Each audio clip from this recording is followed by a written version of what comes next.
এর ফলে যেটা হয়েছে, এই সব লিজ নিয়ে তারা আবার ব্যাংক থেকে লোন নিচ্ছে, ব্যাংক থেকে লোন নিয়ে আবার হাজার হাজার কোটি টাকা সেখানে তারা লুটপাট করছে।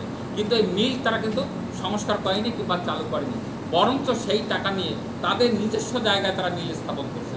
তারা আপনাদের মতো এত বোকা না যে তারা এই টাকা নিয়ে আপনার জায়গায় টাকা নিয়ে যাবে, তারা একবার লুট করছে, এইটা হলো বাস্তব কথা।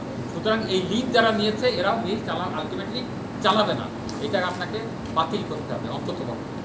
তখন উনি যেটা বলছেন যে এটা একটা আইনি প্রক্রিয়া, তো আমরা একটা পজিটিভলি নিচ্ছি। কীভাবে বাতিল করবো, যদি চট করে যদি বাতিল করতে যাই হয়তো একটা আদালতের একটা শরণাপন্ন হয়ে বসতে পারে, তখন কিন্তু আমরা আরেকটা জটিল করবো। সেখানে আলোচনা হয়েছে, তাহলে তাদের বাইলেটারাল আলোচনা হয়েছে এই পরিবেশ। তোমরা তো তদানীন্তন সরকারের সুবিধাবাদী একটা গ্রুপ, যারা মিল নিয়েছে তারা কিন্তু কোনো না কোনোভাবে তদানীন্তন সরকারের সুবিধাবাদী গ্রুপ। সুতরাং তোমরা মিল চালাতে যদি না পারো, তাহলে স্বেচ্ছায় সরকারের সাথে ডায়ালগের মাধ্যমে মিলবান তোমার পূর্ব অবস্থায় ফিরে দাও, তোমাদের দেনাপনা তোমরা নিয়ে নেবো। 2010 সালে ম্যান্ডেটরি প্যাকেজিং অ্যাক্ট কার্যকর করার দাবি জানিয়েছি, এটা আমরা বলছি যে এটা চালু করে। উনি খুব পজিটিভলি দিচ্ছেন, উনি বলছেন তাহলে ইতিমধ্যেই আমরা অন্ততপক্ষে ঢাকায় যে সমস্ত বড় বড় যে মেঘা মলগুলো আছে, সবগুলো আছে, এই যে যেমন স্বপ্ন, অগোড়া, আমরা এদেরকে বাধ্য করতে পারি। এবং উনি বলছেন আমি রেজওয়ানা মানে আমাদের একটা পরিবেশ উপদেষ্টা আছেন, এবং তিনি আমাদেরও খুব প্রিয় মানুষ, আমরা একসাথে বহু আন্দোলন করছি, মহিলা আন্দোলন করছি, আমরাও তার সাথে কথা বলবো বলছে। আমরা তার সাথে কথা বলি খুব জলদি এইটাকে চালু করতে পারি কিনা। সেক্ষেত্রে একটা সোনালি ব্যাগের কথাও আসছে, সেটাও বলছে আমরা এটাকে আমরা পজিটিভলি দেখবো।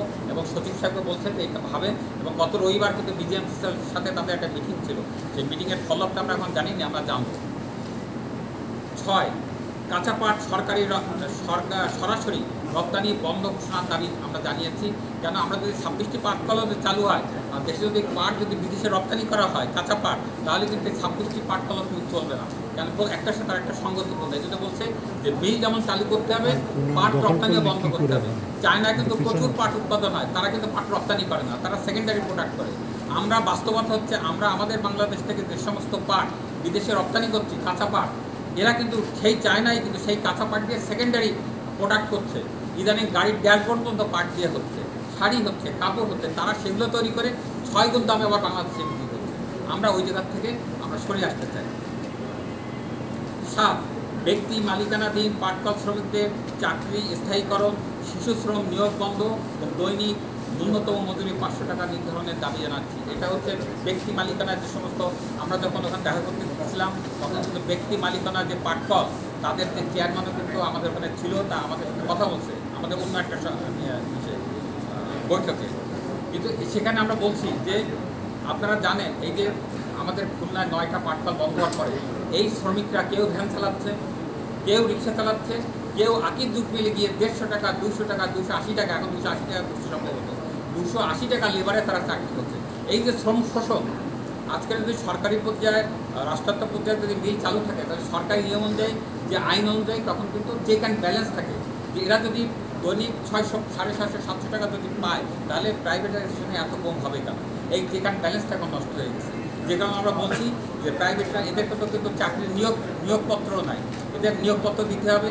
শিশু শ্রম বন্ধ করতে হবে, শিশুদের ওখানে নিয়োগ দেওয়া হচ্ছে, এবং এদের ন্যূনতম আপাতত মজুরি কমিশনের আওতায় না আনা পর্যন্ত এদের 500 টাকা বেতন নির্ধারণ করতে হবে। কিন্তু উনি পজিটিভিটা বলছেন।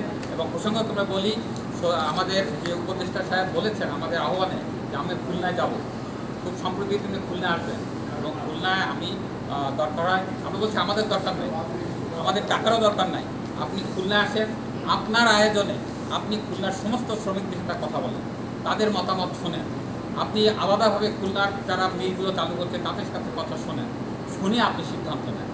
উনি এটা রাজি হয়েছেন, উনি খুলনা আসবেন, খুব তাড়াতাড়ি আসবেন।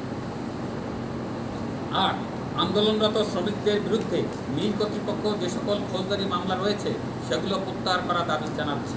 সাথে সাথে শ্রমিকরা তাদের পাওনা পরিশোধের জন্য মিল কর্তৃপক্ষের বিরুদ্ধে যে সকল মামলা করেছেন অনতিবিলম্বে সেগুলো নিষ্পত্তি করে তাদের পাওনাদি পরিশোধ করার দাবি জানাচ্ছি। এখানে আমরা 2 ধরনের দাবি জানিয়েছি। একটি হচ্ছে আমরা এই আন্দোলন করার সময় আপনারা জানেন আমাদের বিরুদ্ধে অনেক মামলা হয়েছে, আমাদের এখনও সেই মামলাগুলো চলতেছে, সেই মামলাগুলো নিষ্পত্তি করা হোক, উইথড্র করা হোক।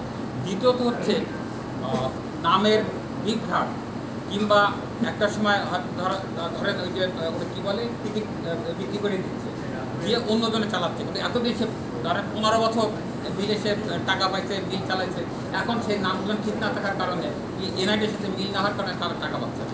এই ধরনের অনেক মামলা হয়েছে, সেই মামলাগুলো দ্রুত নিষ্পত্তি করে তাদের পাওনা টাকা তাদের বুঝাই দিতে হবে। সুতরাং আমরা 2 ধরনের মামলার কথাই বলছি।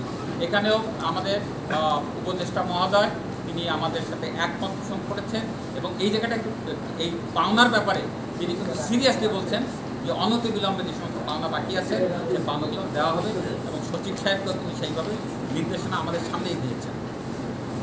আমরা খুলনাতে 2টি মামলা হয়েছে, সেই মামলা দুটোর ব্যাপারেও আমরা সরাসরি বলেছি যে এই মামলাগুলো অনতিবিলম্বে উদ্ধার করা হবে। উনি আইন মন্ত্রণালয়ের সাথে এবং সংশ্লিষ্ট সূত্রের সাথে কথা বলে এই মামলা উদ্ধার করার ব্যবস্থা নেবেন। প্রিয় সাংবাদিক বন্ধুগণ, উপদেষ্টা মহোদয় আমার দাবি অনেকগুলো ক্ষেত্রে ইতিবাচক সাড়া দিয়েছেন।